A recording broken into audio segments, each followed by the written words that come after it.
And welcome back to the Busy Fan. Anthony Davis has a huge game this weekend. We got some more playoff drama for you. We'll let you know what we're looking for this week and what's going to happen. And also, I want to point out the FCS Football Championship is this Saturday. I'll tell you more about it. All right, so let's get into it. Let's start with NBA action. So we're going to go all the way back to Friday and start there. So Friday was a big day in the NBA. The Trailblazers and Lakers were playing. The Lakers and Trailblazers were tied at this point, so whoever won this game was going to have the tiebreaker going into it. So that's a big deal because as of right now, it's shaping out to be one of them will be the 6th seed, one of them will be the 7th seed. As you know, the 7th seed will be in the play-in game. So both teams desperately want to get to that 6th seed. The Trailblazers won this one 106-101, and the Lakers looked super sloppy in this game. Like, it was just not a good game. I think Anthony Davis had like 20-something points, but his points didn't even look that good. Like, just nothing was going right for the Lakers. They looked really bad, to be honest with you. But going on, more things that happened Friday that will affect the playoff picture. The Jazz beat the Nuggets 127-120. Again, the Nuggets don't have Jamal Murray, but the Jazz have Mike Conley out and Donovan Mitchell out. So two of their top players were out as well. And Suns beat the Knicks. Let's see. Okay, so that was Friday. And now let's skip ahead to yesterday. Oh, again, Jazz beat the Rockets 124-116 to help them stay in the first place in the West. And then to also help the Jazz stay in first place in the West, the Lakers beat the Suns yesterday. That was the story yesterday. Looking at what happened, Anthony Davis had 42 points, 12 rebounds. He was 15 for 17 from the free throw line.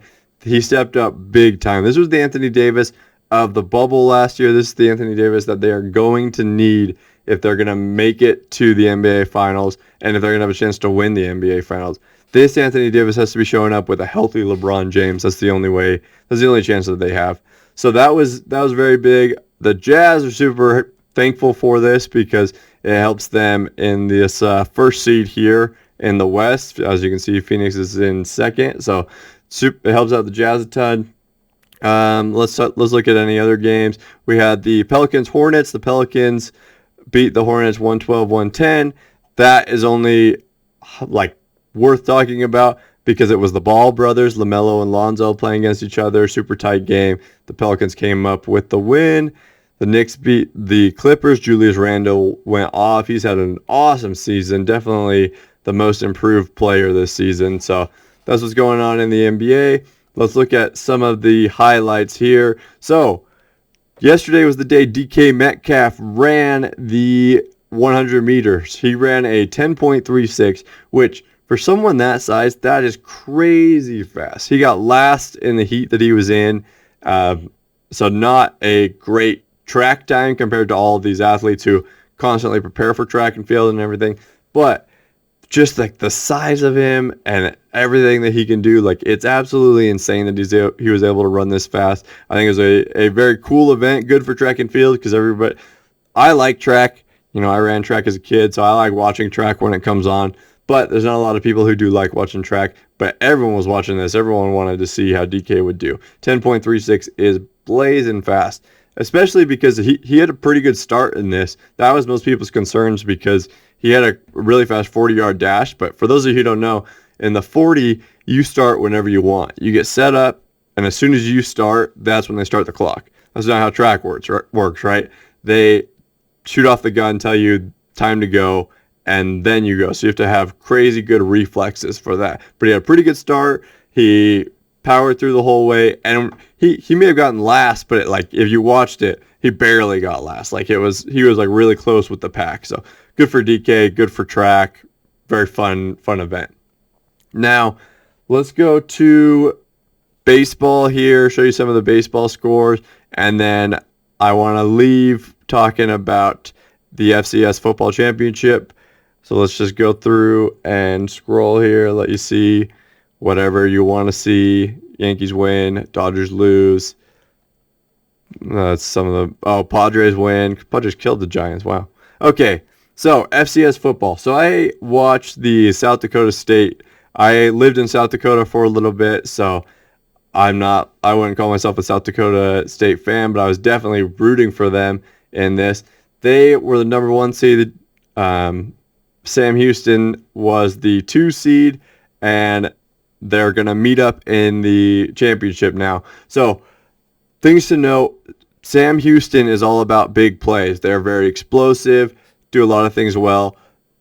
South Dakota State has been primarily defense, but in this last game, their offense was there as well. I mean, they're the number 1 seed, so obviously they have a really good offense, but defense has been carrying it for them. They won like 33-3 this weekend, so big game. I'm telling you guys, anyone who's missing out on football right now, watch this. Watch the championship on Saturday. It's like it's super exciting. It's just like FBS football. Like, everyone should be watching this championship if you're missing out on football. I also brought this. I think this is going to take me to a link here. But I just wanted to show how they set up the playoff. So we started off with South Dakota State as a 1 seed, Sam Houston as the 2 seed over here, and then they went through all of these teams and met up here. I just wanted to show this because this, let me show you South Dakota State there. I think it's really cool that this they have the expanded playoff like this. Like, this is what we need in FBS football. We can learn from them. And it was even the 1 seed and 2 seed are meeting in the championship. So they got it right, but now there's nobody saying, hey, what about North Dakota or NDSU? Like, they should have been there, yada, yada, yada, like there is in FBS football. Teams who weren't even ranked in the top 4, they proved that, hey, we got this right. We got the 1 and 2 seed right. And now we're going to see what happens. And also, like, teams like Delaware played South Dakota State in this semifinal game right here. So we already had some upsets happen and everything. Obviously, the number 4 Jacksonville State didn't make it there. So I love it. I love that this is going on. I love that we're watching some FCS football. They figured out the playoff system way better than the FBS has. Hopefully we can learn from them, and I'm definitely going to be watching this weekend. So that's all the news I have. Thanks for being a busy fan, and thanks for watching.